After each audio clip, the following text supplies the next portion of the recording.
Assalamualaikum warahmatullahi wabarakatuh.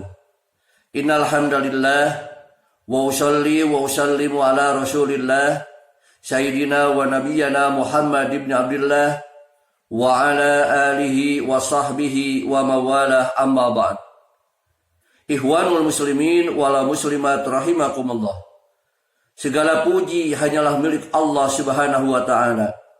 Salawat dan salam tak lupa kita curahkan selalu keharibaan junjungan alam Nabi besar Muhammad sallallahu alaihi wasallam.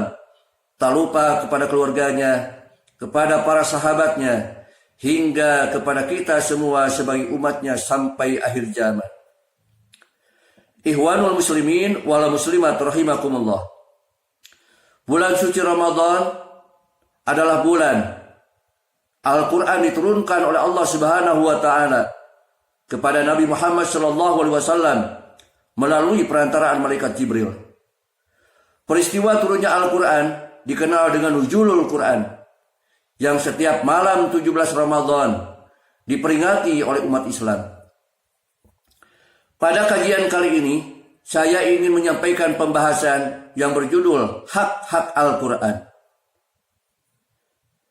Ketika kita mengimani terhadap Al-Quran sebagai kitab suci Allah, maka kita punya kewajiban-kewajiban yang harus dilaksanakan terhadap Al-Quran atau hak Al-Quran atas kita. Hak yang pertama adalah hakut tilawah. Secara etimologi, Al-Quran mempunyai arti bacaan. Oleh karena itu wajiblah bagi kita untuk membacanya. Sangat ironis sekali ketika ada orang yang menamakan dirinya sebagai orang yang beriman, tetapi lisannya tidak pernah digunakan untuk membaca Al-Quran.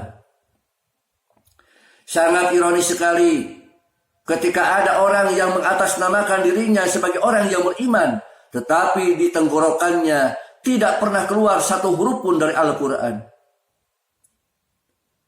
Ikhwanul muslimin wal muslimat rahimakumullah. Oleh karena itu marilah kita luangkan waktu untuk selalu rajin membaca Al-Quran. Karena membaca Al-Quran bernilai ibadah dalam pandangan Allah Subhanahu wa taala.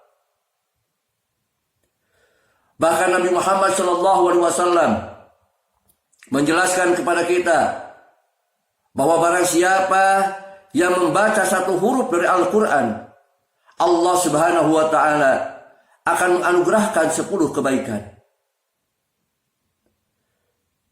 Dalam hadis yang lain, Rasulullah sallallahu alaihi wasallam menjelaskan kepada kita, barang siapa di antara kita rajin membaca Al-Quran, maka bacaannya itu kelak di hari kiamat akan datang kepadanya menjadi syafaat dan pertolongan bagi orang yang membaca Al-Quran.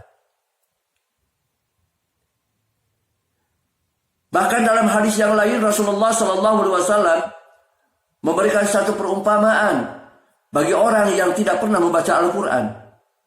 Kata Rasul, barang siapa yang di tenggorokannya belum pernah keluar satu huruf pun dari Al-Quran, maka dia ibarat rumah yang roboh. Ikhwanul muslimin wal muslimat rahimakumullah. Marilah kita luangkan waktu untuk selalu membaca Al-Quran. Walau kana ayat, walaupun hanya satu ayat.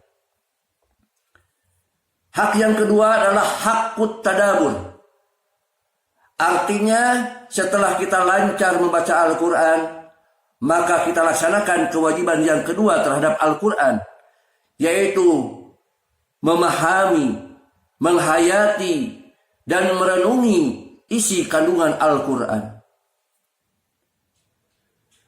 Dari 30 juz, 114 surat, dan 6.236 ayat, betapa banyak kandungan-kandungan yang terdapat di dalam Al-Quran yang harus kita pahami, yang harus kita renungi, dan harus kita hayati. Ikhwanul muslimin wal muslimat rahimakumullah. Hak yang ketiga adalah hakut tahfidz. Tidaklah cukup bagi kita hanya sekedar lancar membaca Al-Quran, kemudian memahami, menghayati, dan merenunginya saja.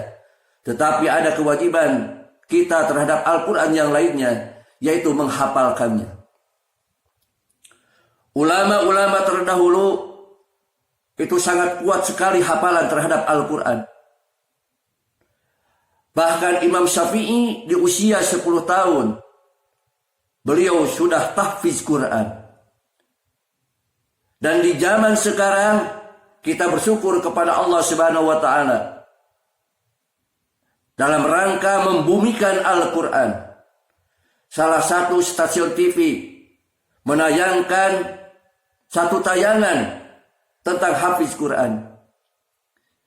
Kita dibuat merasa kagum, kita dibuat merasa takjub terhadap anak-anak kecil yang sudah dididik oleh orang tua dan guru-gurunya untuk menghafal Al-Quran.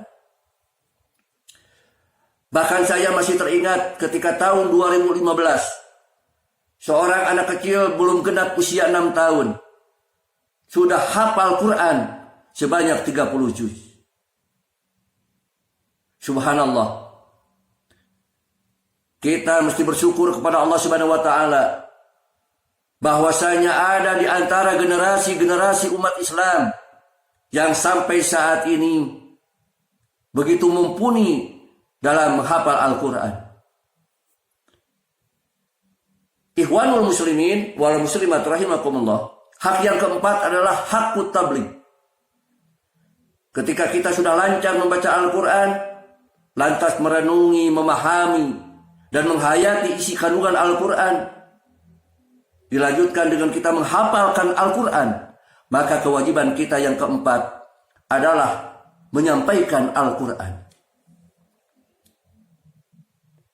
Kita sebagai orang yang paham terhadap Al-Quran, maka kita punya kewajiban untuk menyampaikan pesan-pesan Al-Quran itu sendiri terhadap umat Islam.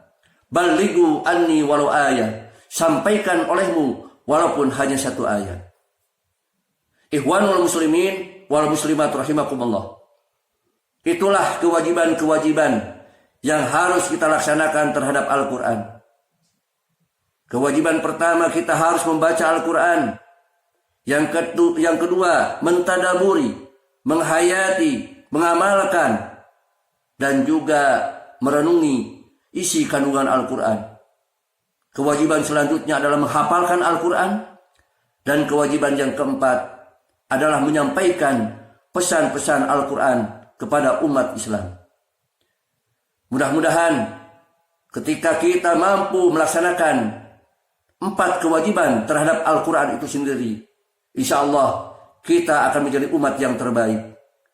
Khairukum man ta'allama al-Quran wa 'allamahu. Sebaik-baiknya kamu adalah orang yang memahami Al-Quran, orang yang membaca Al-Quran, dan mengamalkan Al-Quran itu sendiri. Demikianlah pembahasan kali ini. Mudah-mudahan bermanfaat untuk kita semua. Wallahu muwafiq ila aqwamit thariq. Wassalamualaikum warahmatullahi wabarakatuh.